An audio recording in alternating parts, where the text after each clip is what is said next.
they appropriate some of the stuff of religion without God. Harvard recently hired an atheist chaplain. Disturbingly, all the other chaplains at Harvard voted him to be president of the Harvard chaplains. And he wrote a book called Good Without God. But the question is, are we? Gen Z is the least religious, least believing generation in history. Studies also show they're the most depressed, self-loathing, anxiety-ridden generation on Earth. 2016, the first year Gen Z entered college, is also the first time that over 50% of incoming freshmen self-reported that they felt below average in mental health. While there might be many reasons for that struggle with mental health, including someone's basic biology, when we're talking about over half, something else is going wrong. The stuff of faith unlocks answers to our fundamental questions about meaning, purpose, and what happens when we die. Look, we can tell kids who think there's no answer to those questions, or who think that they're cosmic accidents, to spread positivity. Believe in yourself. You can accomplish anything, until we're blue in the face. But they'll still be left with that gnawing question, why? Why anything? So, who needs religion anymore? Call me old-fashioned, but apparently, everybody does.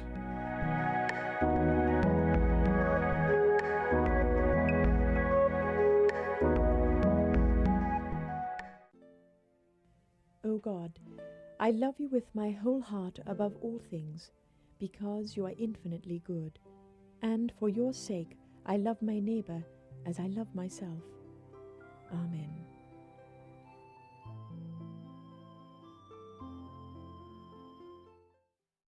EWTN. Live truth. Live Catholic.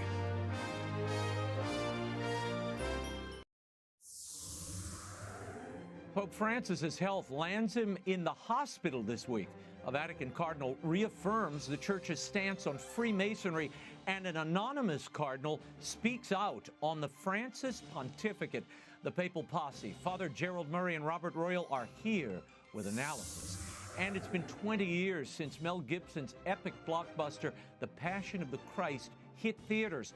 We'll commemorate the occasion with some classic World Over interviews with Mel Gibson and Jim Caviezel. The World Over begins right now.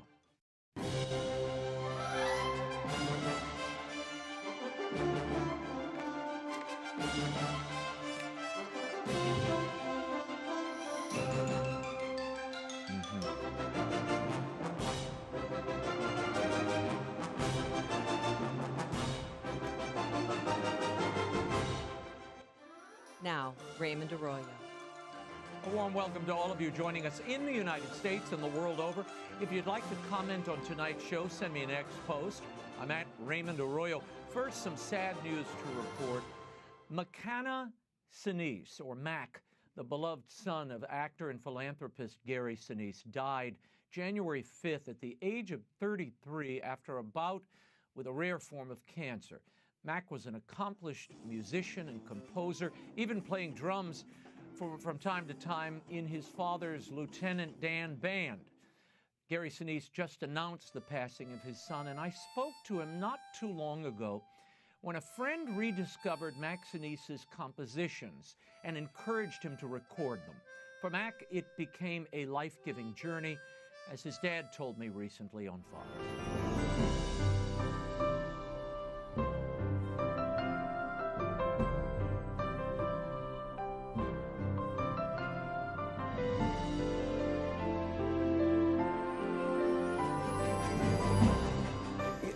Tell me why that moment was so important to Mac. He started this song many years ago. Mac is a composer and musician. He went to USC Music School many years ago, and past several years he's been dealing with some very serious health challenges. And he was a drummer and used to play, and he can't do that anymore and kind of put that aside. And then he started listening to some old music that he had written back in school, and he connected with an old college friend, Oliver Schnee. They went to college together, and he played it for Oliver, who is also a composer and musician. Oliver fell in love with it, and they went to work on it to finish it.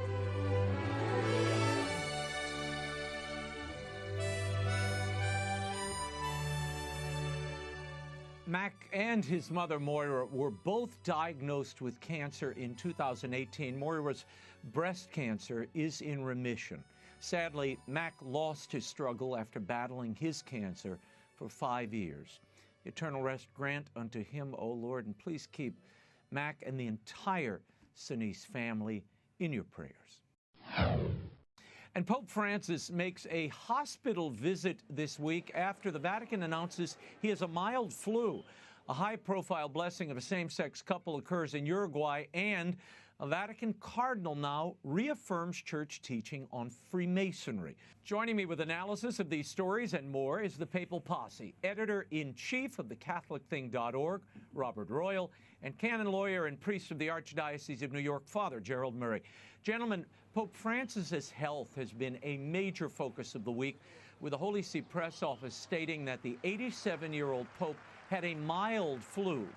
On Wednesday, the Pope attended his Wednesday audience with his remarks read by an aide, and afterward he was taken for an unannounced hospital visit for diagnostic tests and possibly a CT scan.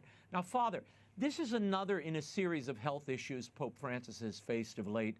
I mean, he's been hospitalized 3 times in the last couple of years, most recently in June for a hernia. Bob, let me start with you. How serious do you think this is? And what are you hearing from sources in Rome? Well, look, an 86, 87-year-old man having a series of health, I think we have to say crises like this, because when you can't speak and you have to have a diagnosis done and testing at his age, none of this is possibly good. And there, as you rightly say, there's been a lot of it. And it seems curious to me because we've seen this a couple of times when he seems to have what they call a lung infection. But then he's immediately involved kissing babies, hugging people, shaking hands and whatnot. And it doesn't seem like that's what you do when you have an infectious disease, or at least potentially an infectious disease. Now, he went to the Gemelli Hospital. They did whatever tests and diagnostics they needed to do. He was immediately back. So for now, it seems like things seem to be stable. But these are signs that, something is going on, and maybe something more than we're being told. Father, your thoughts on this and the way the Vatican handles this. This was not pre-announced that he was going to the Gemelli Clinic. Maybe they didn't know and he just felt so bad they had to take him. Yes, well, this reminds us of when he was hospitalized following a Sunday Angelus, where he never spoke. In fact, he was going to go into the hospital and then he needed surgery. So I think the Pope is a private person. He doesn't like to discuss his medical condition. I'll note that today, Thursday, he had an audience with the superior of the Fraternity of St. Peter. Then that audience lasted 25 minutes. So I think he's improved over what his condition was just a few days ago. But as Bob says, anything involving the lungs is serious when you're 87 years old. So I'm praying for the Pope, and I pray that this crisis pass, which seems to be the case if he's back at his normal duties today. Conclave talk always ramps up when any pope falls ill. And today, an anonymous cardinal has written a memo to his brother electors. In the memo, he asserts that Francis has been, quote, vindictive, intolerant, ambiguous on faith and morals. And then he goes on to outline what should be the priorities of the next pontificate. It is signed, interestingly, Demos II, entitled Profile of the Next Pope. It's even been shared on social media by Cardinal Joseph Zen and others. Father, that nom de plume, Demos, was used by Cardinal Pell in a memo attributed to him just prior to his death. That missive also outlined priorities for the next conclave. Your thoughts on this? Well, it's normal in in the life of the church when there are disagreements that people were going to air them. Now, in this case, since it's done anonymously, and is in the memo itself, it says that criticism is not welcome in the Vatican. And, I have to say, we've had a couple of cases where people were, told they can't live in their diocese, they can't live in Rome. Cardinal Burke, sad to say, his salary was cut off after the Pope decided that he was being a cause of disunity in the church, which I think is not correct. So, what we're facing here is a desire on the part of the author of this document and any of those people who agree with it, with a chance to say, what is the current situation and how should we approach when the next conclave comes up? What do we need to do? Do we need a continuation, or do we need a change of orientation, a change of direction in the Holy See. It's completely fair to discuss these things. It's no lack of respect because, all of us are headed to the grave. And, in the Catholic Church, we pray for the Pope and we pray for his successor. And to air grievances, in my opinion, is truly an act of charity rather than keep them under the table as grumblings. Bob, what do you make of the memo and the way in which it was issued? Look, it really does echo what Cardinal Pell had written.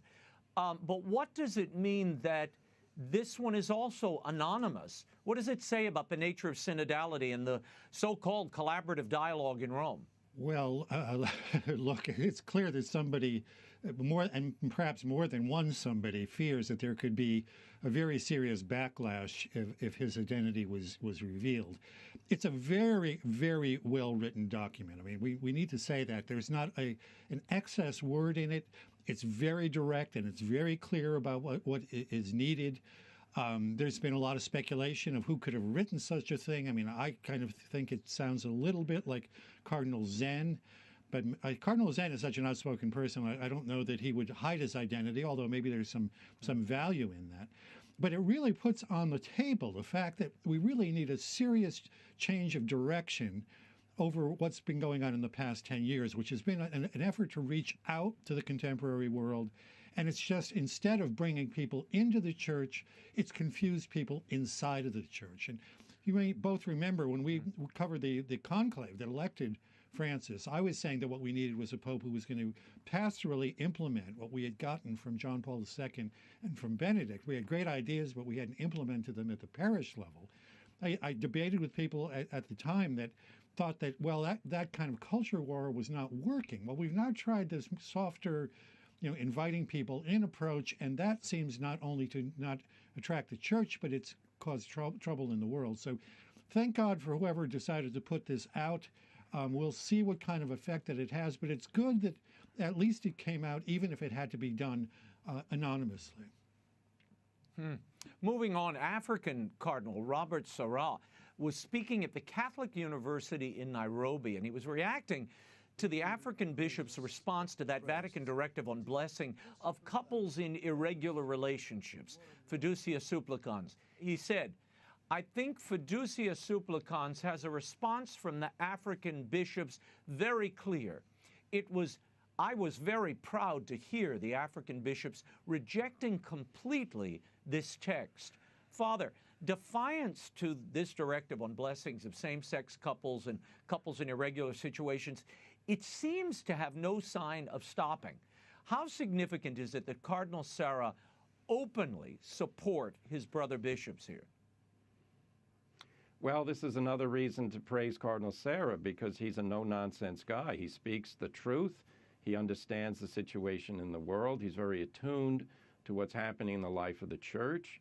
And as an African whose parents were converted from paganism, he himself in his own life embodies what it means to embrace Christianity and to try to live the fullness of that faith by accepting the doctrines of the church. So I praise him.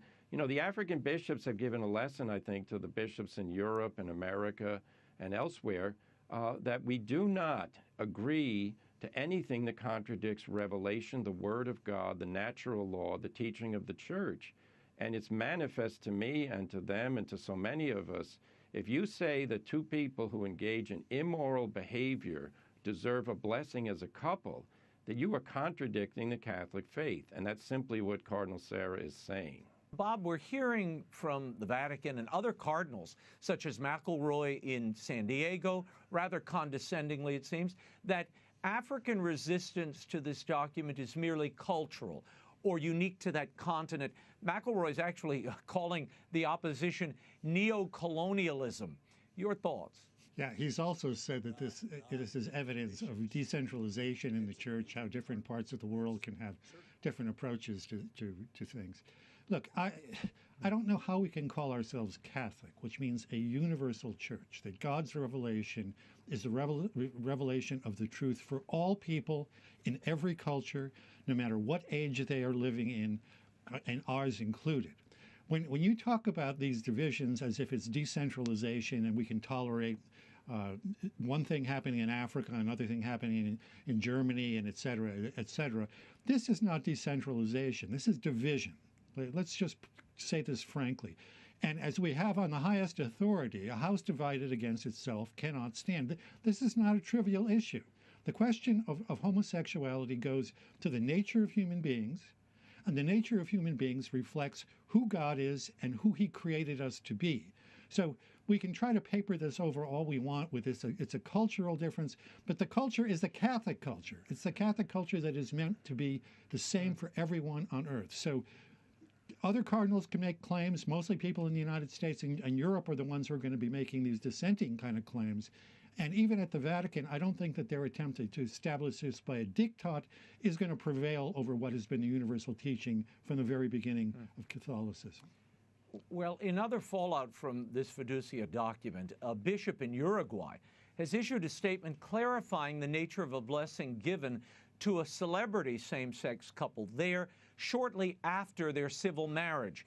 The bishop says the blessing was authorized by the local nunciature and was fully in line with the new Vatican document permitting these blessings. Now, Father, what are the implications of this and of the nuncio, the Pope's representative there, not only weighing in but authorizing this blessing? Well, if you've seen the film of the blessing, you know how disgraceful it is. And this is the fruit of fiducia supplicans. We have to make no mistake. Two people who entered into a so-called civil marriage, two men, and thereby they reject Catholic teaching, which says that only marriage consists of a union of a man and a woman. So two men who claim to be married are in violation of their obligation to profess the Catholic faith in its fullness. Then you see the priest blessing them. These people have pledged to commit mortal sin with each other. And the priest is blessing them and uttering all the same kind of thoughts that happens when a priest blesses a couple at marriage. This is, the image prevails over the explanation. They try to explain we're blessing the couple, not the union. That's silliness. And it's really insulting to people to claim that as a rational explanation of what's going on here. We know what's going on here. They're trying to legitimize the homosexual lifestyle, and in doing so, they hope to get past, as they would view, a history of discrimination against people who engage in immorality. There's no discrimination when you teach God's truth. Let's just say that quite clearly. So this is a disgraceful thing that happened in Uruguay. Sad to say, something similar happened in Spain. It's just going to go all over the globe. Bob was right. A universal church, universal truth has to have universal practice. And this kind of stuff, this is why the church is really in serious crisis. Bob, given the resistance we are seeing to this document and these examples of priests and bishops endorsing and finding ways to express this fiducia document in their parishes, in their communities, not to mention Father James Martin, who continues to post his blessings, are we on a collision course here to schism? Is that where this is headed? When you have such hardened lines, the Africans on one side, traditionalists on one side, and then the other side who are moving with the Vatican on this. Yeah, look, the very people who quote fiducia supplicans don't follow it. These blessings, these so-called blessings, are supposed to be private. They're not supposed to be formal. In the case of Uruguay, if I have this right, these two people were well-known celebrities. So, the fact that this was going to take place in a church or a chapel was intended to project a certain message. Even if, what they've been trying to do with the actual document is say, well, the words affirm the traditional doctrine, but we've got this development that's going to allow us to do something else. This can't help but create a clash between two things. And I think we're going to see, I think Father's exactly right. It's not like this is the end, that we've seen, oh no, this was an abuse because two very public persons announced this, and then it sends out the message that the church is now allowing this sort of thing. This is going to happen again and again. And the people who are going to be most under the pressure, by the way, are parish priests who want to stand up for the teaching and maybe don't have a bishop like the African bishops, or they have a bishop who doesn't want to touch a very complicated celebrity situation. So, look, I don't know whether it will end in schism, but the very way that the document was set up can't help but create these divisions, which who knows where they will end. Yeah. Father, before I end this topic, there was a release by the German Bishops' Conference, the official German Bishops' Conference, released a piece essentially saying they were quoting the Moscow Patriarch, who has taken umbrage with this document from the Vatican and saying it's immoral. And the spin from the German bishops was that those who are opposed to these blessings are getting support from Moscow and the Russians. Your take on kind of the political overlay of this as it continues to progress? Let's not make this into an issue of Russian nationalism. It has nothing to do with that. Cardinal Sarah and Orthodox bishops all agree on one thing: sodomy is immoral. We don't bless couples who engage in sodomy. It's as simple as that. We love those people who do that, and we call on them to repent and to leave that sinful lifestyle. That's the Christian message. This other thing that we're doing now with fiducia is disgraceful. It makes the church look ridiculous. And it's very clear that people who want to do this, as Bob said, they're just going to keep going, or they're going to do this. Say, oh, the nuncio in Uruguay said this is fine. Cardinal Fernandez thinks this is great. Of course this is going to cause problems in the life of the church that aren't going away. This is why that memo we talked about earlier is so important. Do we want continuity with chaos, or do we want the church's life to be renewed by renewed attention to the true magisterium taught by John Paul II and Benedict, which never, ever included the blessing of homosexual couples? Gentlemen, the Vatican's dicastery for promoting integral human development has announced a theme for the 110th World Day of Migrants and Refugees. That theme, which will be celebrated on Sunday, the 29th, is God walks with his people. And the Vatican also released a series of images, which we'll put on screen, with Pope Francis interacting with migrants and refugees. Bob, what is the messaging meant to convey here? On a prudential matter like migration and refugees, which according to church teaching, governments are entitled to deal with as they see fit. But what's happening here? Yeah, I think this is just one of the main themes that the Pope, from the very first, remember his first trip as Pope was to Lampedusa, which is an island very close to North Africa. He seems to regard this as the most, along with climate, as the most important human question at this moment in history. And it's clear to me, if we just want to begin with the politics, that both in Europe and as we know in the United States, this immigration question is front and center, and there is a strong popular reaction against these massive numbers of people who are arriving from the developing world. You know, one of the first things the Pope did was put up a group statue in St. Peter's Square of people who are migrants. If you go into St. Peter's Square to the left-hand side, there's this sort of dark thing that's a very striking statue. But to put that in St. Peter's Square as if it's somehow central to Catholicism, it just seems to me to be inappropriate. For them to proclaim this, good. It's good to think that God is with people who are traveling and are exiled or have to leave their own country. But man, this is not going to make, it's not going to be very successful in terms of how nations politically and their peoples are going to respond to such a call. Father, the Vatican says these images highlight migration and fraternity. What do you think these images convey, given that many nations, including our own, and as Bob said, are grappling with immigration and how to handle the border crisis? Yeah, no, I think they're an endorsement of what's happening in the world right now, which is that people are entering countries illegally, and governments in Europe are then receiving them and offering them hospitality, housing, and a payment for food and all the rest. So it basically comes down to don't turn away those who come to your shores. The problem with that, Bob just pointed out, I don't need to repeat it. The idea that in the United States, during the Biden presidency, we've had more than 7 million people enter the country illegally, this is astounding.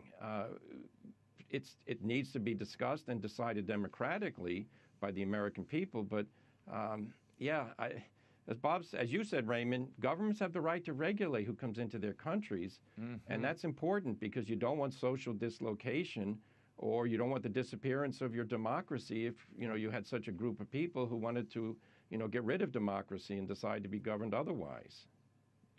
Let me move on to other topics. After apparently opening a door to Freemasonry in a February 24th interview with Vatican media outlets, Bishop Antonio Stagliano appeared to cut short any speculation that the Vatican's position on Freemasonry might be open to dialogue. He said, "The Masonic heresy is one which is fundamentally aligned with the Arian heresy.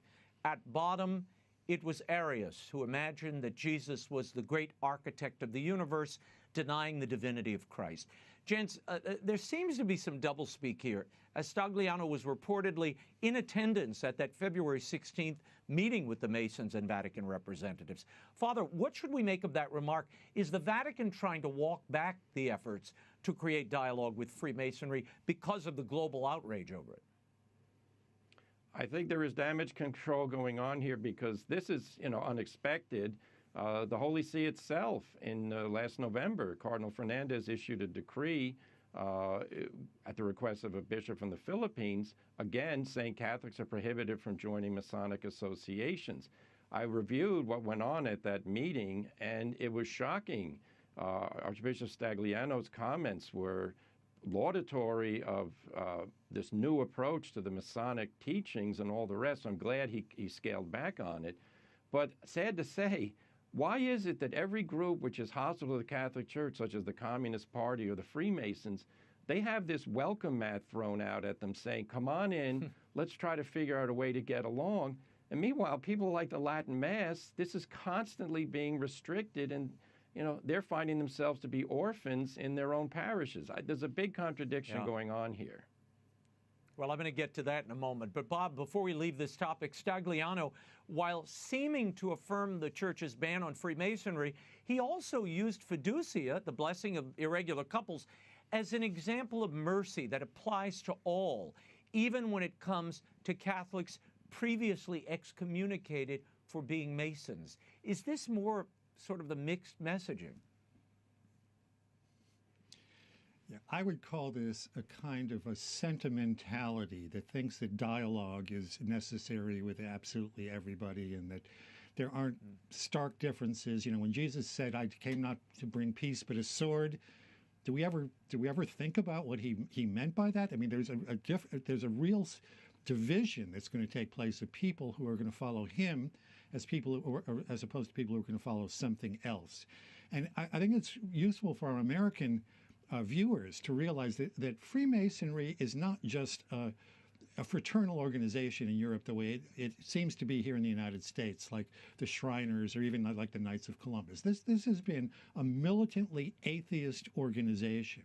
And I don't know what possible dialogue they think that they can carry out with people who for years have been trying to destroy the church. And you can tell yourself that you need to dialogue with everyone, but there are actually people with whom you cannot dialogue. This is why sometimes there are hot wars in the world. Yeah, well, Bob, let me give you an example of a group that there's no dialogue with, and that would be the traditional Latin Mass community. In a recent column, the Archbishop of Chicago, Cardinal Blaise Cupich, insisted that the celebration of the traditional Latin Mass, as approved by the late Pope Benedict, quote, impoverishes the Church. And this week we learned that Cardinal Vincent Nichols, the Archbishop of Westminster in London, banned the celebration of the old rite during the Eastern Triduum. Edward Penton also reports that Pope Francis has received, as we mentioned earlier, the Superior General of the Priestly Fraternity of St. Peter for private audience at the Vatican. Details of that meeting we don't have yet. Father, what do you make of all the animus toward this ancient Latin rite, given there are so many Eastern rites in the Catholic Church and other forms of liturgy that go untouched, and any pagan group that comes in from the Amazon are treated as if Athanasius just walked in? Well, it's again unsatisfactory to say the least. It's contradictory of the claims that are made constantly that inclusion is the theme of our church. The Pope said in Lisbon, everyone, that's who the church is for. But then you turn around and bishops are either on their own decision or, pushed by Cardinal Roche at the Congregation for Divine Worship told, we're shutting down the Latin Mass in your parish. And it's again, lack of charity. We talk about this frequently. Now, what lies behind it is an interesting thing. If you live in a free market country, you realize competition is good because it forces both sides to make the best product at the cheapest price. Monopolies, on the other hand, deprive people of the ability to follow the best product that they find on the market. And, we shouldn't say competition in the church doesn't mean when you have different varieties of worship styles. If everything is legitimate, it should all be permitted. So, again, charity is the keynote of Christ's life on earth. He taught the truth. He taught it in love. Why can't we show charity toward those that like the old Mass and let them have it in their parish church? Bob, apparently, there was this dialogue with Freemasonry we talked about, but, God help anyone who wishes for a reverent style of Catholic worship, particularly young people. Do you see any awareness that by issuing these edicts by fiat, you're repelling a whole new group of Catholics or people who are interested and fascinated by the mystery of ancient Catholic worship? Yeah, with all due respect to Cardinal Cupich in Chicago, our previous pontiff said that the Latin Mass would lead to mutual enrichment, that there would be you want to talk about dialogue, there would be a dialogue between the ancient and what's modern. And you're quite right that for some reason, and perhaps because of the thinness of contemporary culture, a lot of young people are searching. And if they're not searching in Buddhism or yoga or mindfulness or whatever, they come upon the depth of and the riches of the Latin liturgy, and it moves them. It moves them because God moves human beings. So, yeah, I don't think that there's much consideration of that. And if I can put it this way, there's a certain rigidity in rejecting what could be an enriching element in the church, not an impoverishing element. Yeah, no, definitely a rigidity there in Rome, and a blindness and deafness to what clearly people want. So now you've got people packing into hospital chapels and hotel meeting rooms and ballrooms on Sundays. It's ridiculous to expel them from a parish. 3 new consultors of the Synod on Synodality were announced this week. Sister Bridget Wheeler, who's a professor of theology, Tricia Bruce, who's a president of the Association of the Sociology of Religion and a professor at Notre Dame, as well as Maria Clara Lucetti Bingemer. Now, she is a professor of theology from Rio de Janeiro. Here's what they all have in common. They all have expressed support for female ordination. Sister Bridget Wheeler has said, I believe it must be possible for women who feel called to do so to be admitted to the priesthood. Father, and then Bob, these appointments show a full court press by the Vatican to keep this priest, deacon, ordination of women conversation alive at the Synod, doesn't it? Yes, it does. And it's, the old axiom in Washington, personnel is policy. If you want to have a discussion on women's ordination, you have to have people there who are going to defend Catholic truth and say the church has never done it because the church has never thought it could. Instead, we have this attitude of we have to make all things new, meaning we have to take what was old and get rid of it and invent new things. Did Jesus Christ know what he was doing? All the time, in every way, absolutely. He did not choose any women to be his apostles. He did not name them the first bishops and priests of the church, and the apostles never chose women to be among the first deacons. This is determinative. We believe this is all revealed by God. To treat it as an open discussion is another source of disunity in the church. This has been shut down by John Paul II and Benedict, but now it's been, revivified. Now, I have to say, Pope Francis has said he doesn't believe in women priests on a number of occasions. But the follow-through is to say, okay, I don't believe it for the following reasons, therefore we're not going to keep talking about it. But that seems to be what's happening. Bob, this synod on synodality in October is going to be a barn burner. I mean, everything seems to be coming to a head, and everything is up for grabs and on the table.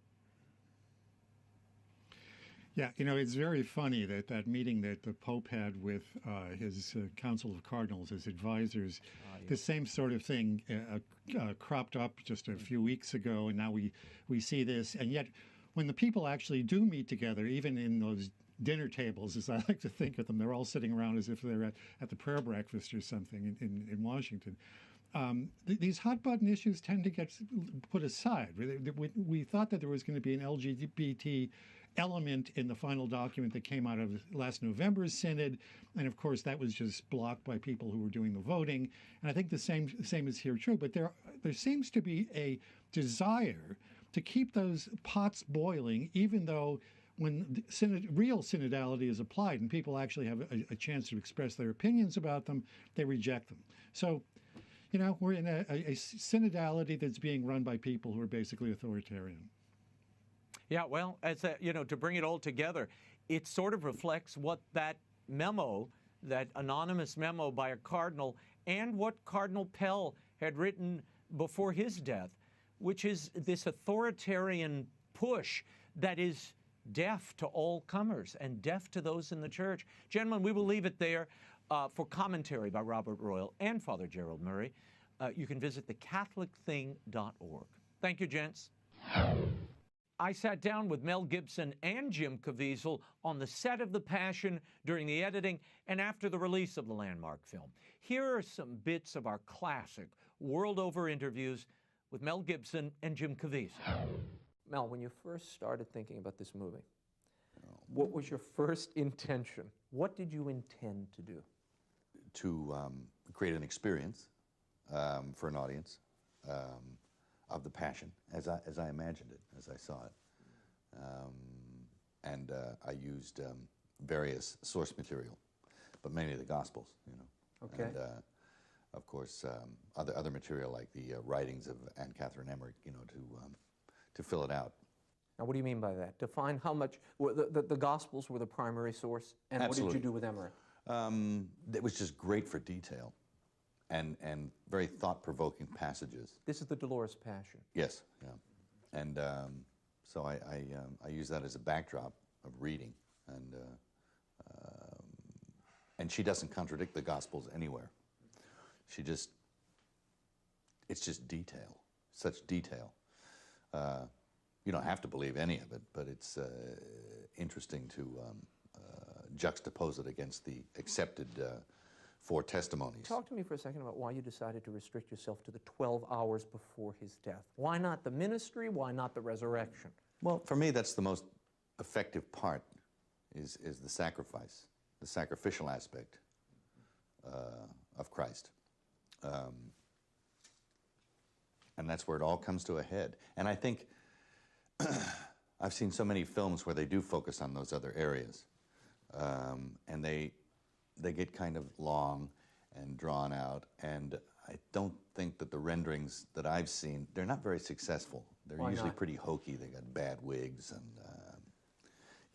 really stilted acting, and, the dialogue is like, it's just, I don't know, it comes across as very stilted to me, and I never really bought any of it. I mean, it's like other renderings I've seen, and I'm not trying to, tear strips off anyone. I'm just telling the truth here. They bore the hell out of me, and it's like looking at the story through the wrong end of a telescope. It's like far away. It's as if it isn't real. It's like it's a fairy tale or something. And I wanted to accentuate the reality and have it not be a fairy tale, but have it be real, and as I believe that it is and was. This gestated within you for a good long time, 13 years or so. For a long time, yeah. Give me the backdrop on that. I was focused on the Passion for a long time. It was my own personal meditation. And I focused on that because I found it healing for me. Because, like most of us, I mean, you get to a point in your life where you're pretty wounded by everything that goes on around you, by your own transgressions, by other people's.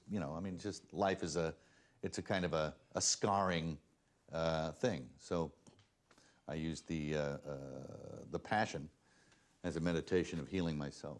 And that's what first drew you to the project, and and wanting to focus on that aspect of Christ's life. Yes. Okay, you said. Yes, I'm curious about it too.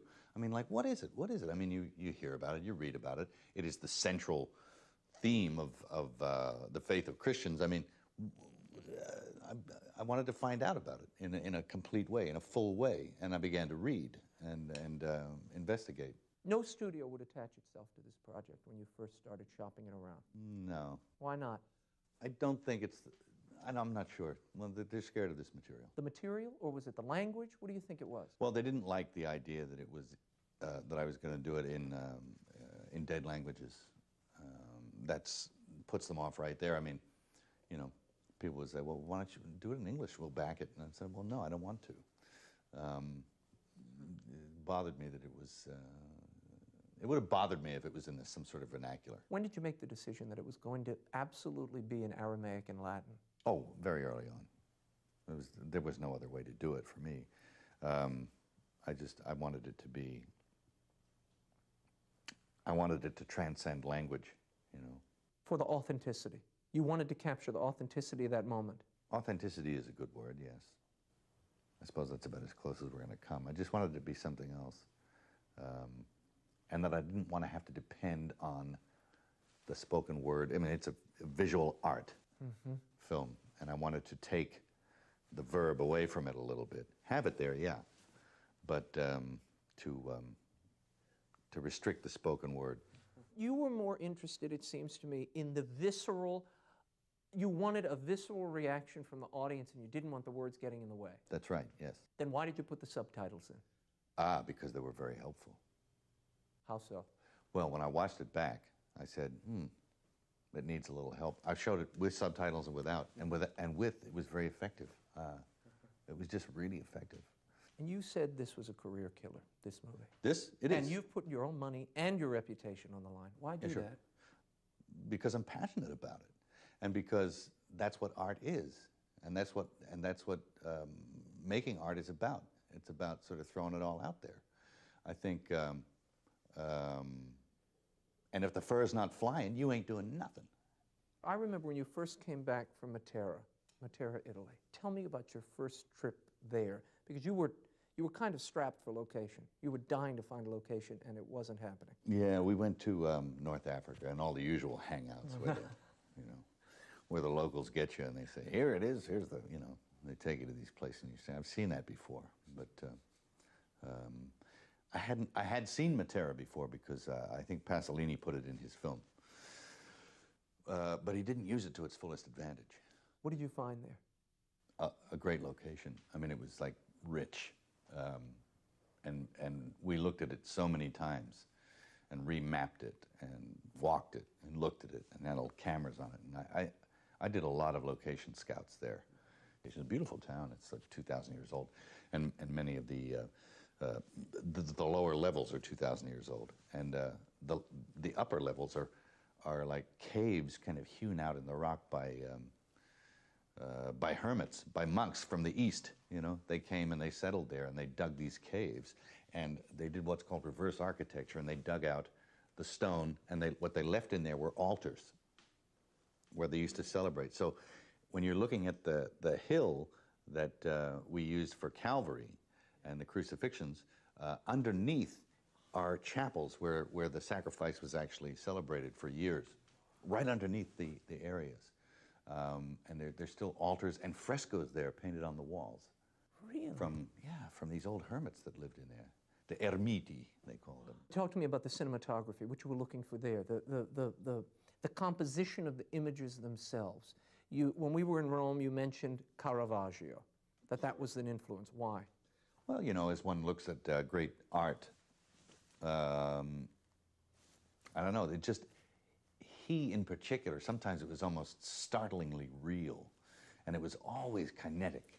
It was always as if it was in motion for me, and it was violent too. It was, you're always seeing somebody getting their head cut off, or in chains, or dragged, or. Yeah, and I mean the only way we know anything, Caravaggio did all this amazing religious art. I mean, if you go around the churches in Rome, there it is. It's everywhere in the cathedrals It's tremendous, and he's kind of my favorite. But he's pretty dark, and pretty violent, and it is kinetic, and the way it's lit, the way his sense of light in his imagination when he did these pictures is it's amazing. It's like beautiful. So we emulated that where we could. Your vision of Jesus is really at odds with the history, the cinematic tradition of depicting this man. Sure, yeah. Describe for me your Jesus, the way you saw him. The way I saw him?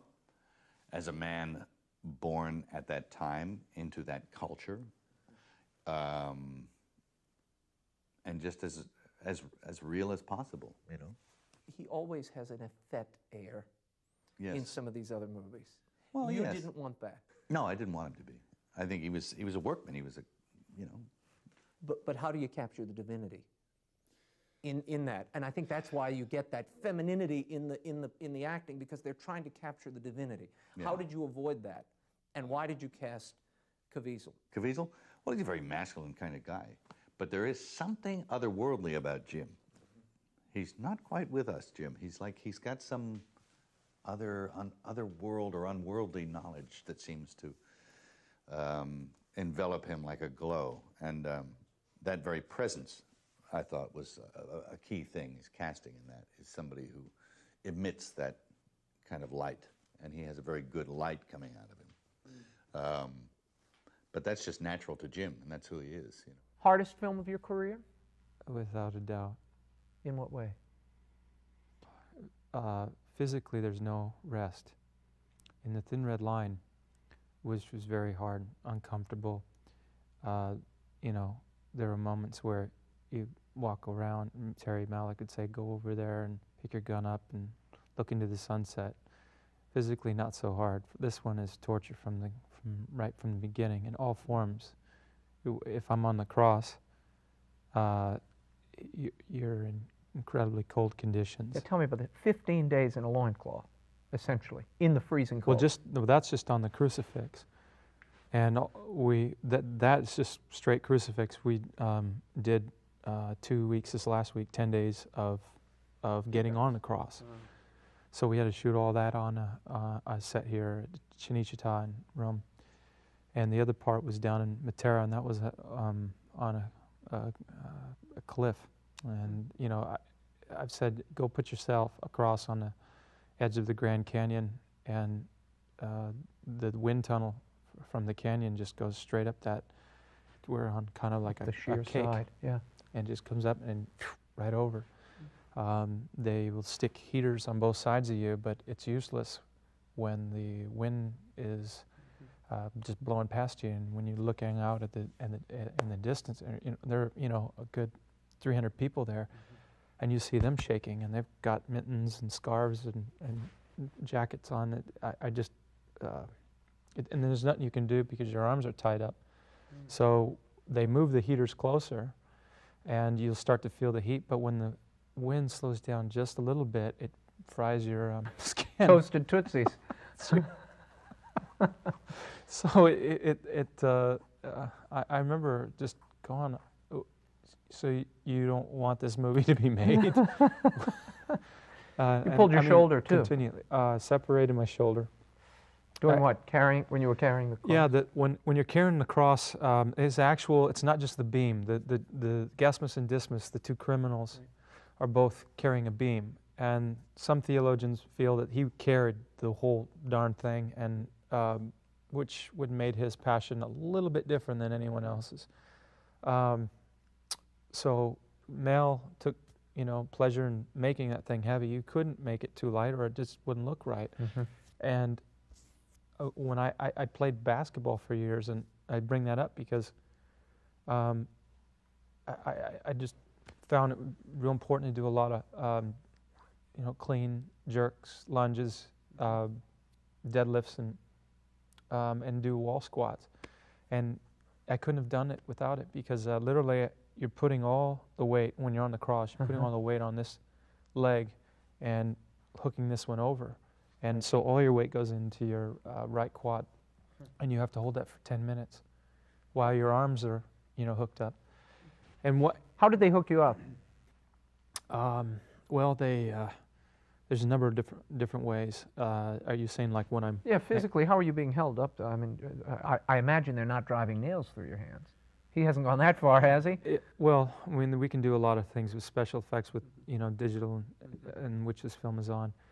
But we have a really extraordinary makeup crew, one of the best the best in the business, and I mean, some of it I don't even go into because I just think it takes away from the mystery of the film, of what we're doing. But they've built two sorts of platforms, and in between takes, I'd have to stay up there for most of the time, and they would just put the heaters on and try to keep me warm, because taking me off would take too long for the setups. And so at one point I was on there for like an hour, and this is in if you've known what wind chill feels like, this was 20-degree weather, nothing wrong. Yeah, with wind chill, which drops the wind and or drops the temperature, and you're most of the time it's just keeping your core temperature up. And switching from heat to cold and heat to cold that fast, I couldn't keep anything down. So it was extremely hard, getting nauseous all the time. And you're also, because the makeup is so severe, you can't see I can't see the right side of my face. So everything's, you're getting hyper-focused out of the left eye. And then the makeup that you're wearing is, all the skin is just ripped to shreds. So all I can say is, if you've ever had a sunburn, when you're going through the healing stage and you're itching, put your arms up and want to itch every single part of your body, and you can't. And it's just, so it's been a nightmare the whole way through. And some nights I have to wear the entire makeup in bed.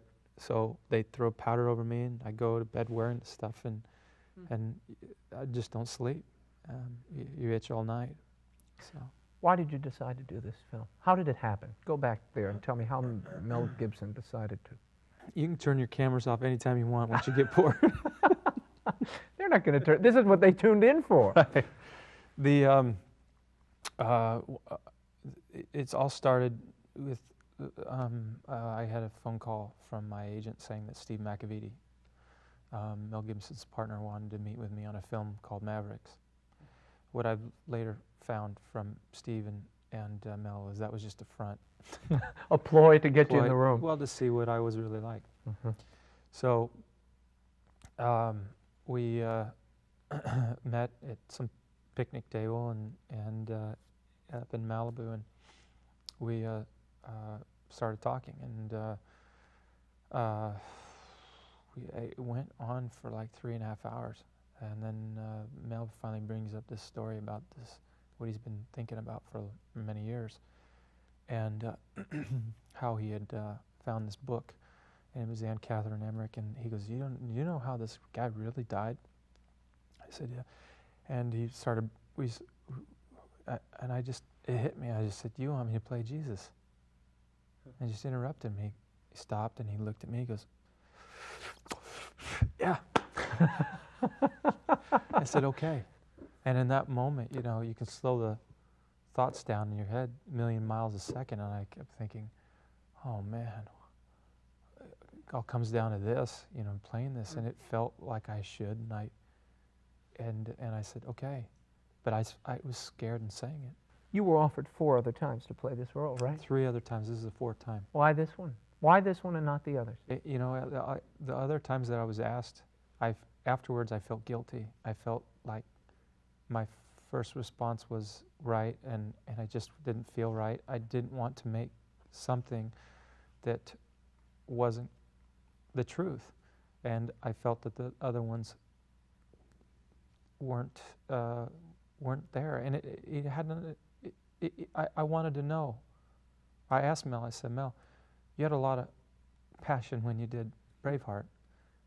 Do you have at least that much for this? He goes, more than anything I've ever done. I mean, I have a sense you're going to go through the blades a few times on this one. Oh, you think so? I bet. Julienne, diced?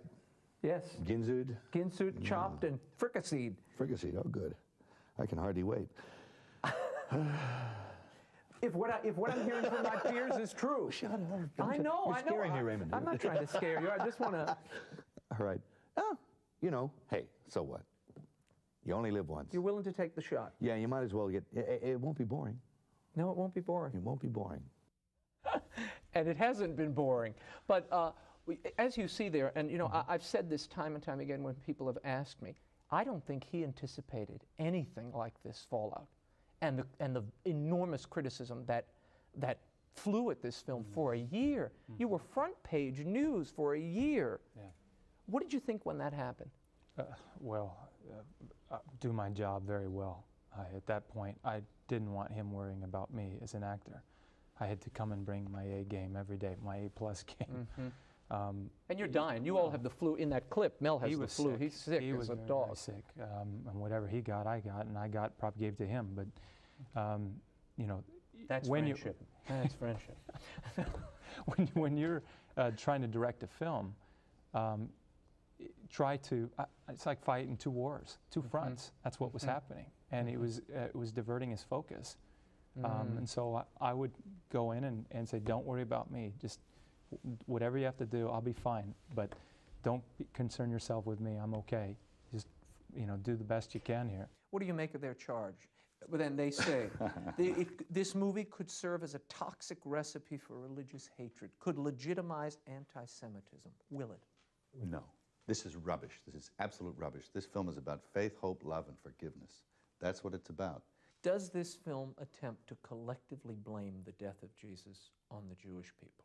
This film collectively blames humanity on the death of Jesus. Now, there are no exemptions there. All right? I'm first on the line for culpability. I did it. Christ died for all men, for all times. Including Jewish people. Yeah. They're part of the human race, and it's humanity that's culpable. I'm first on the line. I did it, okay? We are all culpable with no exemptions. No exceptions. So it's not singling them out and say, they did it. That's not so. We're all culpable. I believe we're all culpable. In fact, there's an argument, and this is a valid one, I think it's in the Council of the Catechism of Trent, that says we're more culpable, in fact, because we know, and if we reject and by our transgressions crucify Christ, we are more responsible than those who may have been ignorant, who thought, well, he's not really the Messiah, he's like a, And artistically, you point the finger at yourself, don't you? Oh, absolutely. That's my hand in there, sort of pounding the nail in. Left hand, sinistra, the sinister hand. Do you think the real gripe here is with the Gospels? That's all. That's all I got there is the Gospels. That's all it is. Now, they did a film called The Gospel According to John, but they didn't come under fire. Why? Why are they not under fire, and why am I under fire? I've only done what they've done. Because Mel Gibson didn't direct that picture. That's right. It's a very personal thing. Is this your most... People might go and see this. Oh, no! That's the whole thing. Is this your most personal film, in your opinion? Yeah. It reflects my beliefs. And I've never done that before. Why not? Because I haven't had the opportunity to do it before. You think you'll do it again after what you've gone through on this? This? Yeah, why not? I'm winning. They have no idea what stubborn means. Is this theme going to continue? You've been grappling with this good and evil, the big picture, the spiritual war, if you will. Braveheart, We Were Soldiers, Signs, all of these, I would say, in some way. To a degree, yeah. Give us glimpses of that inner struggle. You think this will continue for you as a filmmaker? Yeah. I don't know. Probably. You have to talk about what you know about. I don't know about it. I'm no expert, but you can only put your own experience into your work. How that manifests itself, I have no way of knowing in the future. I don't know if I'll ever work again.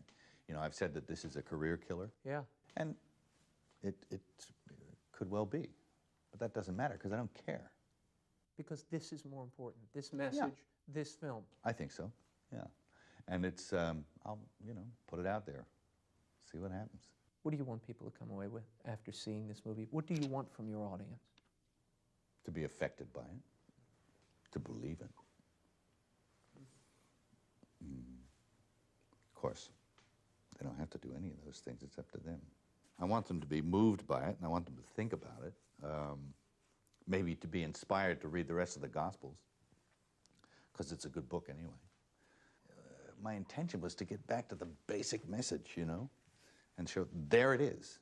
What does that do to you? Do you think you've done it? Yeah, I think I have. Gibson is said to be working on a sequel to his Passion film. We will, of course, keep you posted on any news that emerges. Meanwhile, Cardinal Raymond Burke is calling on Catholics, especially those in the Americas, to join him in a spiritual renewal, a novena with a very special purpose. Cardinal Burke is leading a novena culminating in an act of consecration on December 12th. Listen. This March, I am beginning a 9-month novena imploring the intercession of Our Lady of Guadalupe against the pressing crises of our age. This novena will culminate in a consecration to Our Lady of Guadalupe on her feast day in December. I ask you please to join me in this urgent return to Our Lady. More information on the novena can be found at novena.cardinalburke.com. That is all the time we have for now. Be sure to join us next week. Until then, we'll be scouting the world over for all that is seen and unseen. On behalf of the staff and crew of EWTN News, thank you for watching. I'm Raymond Arroyo. Bye now.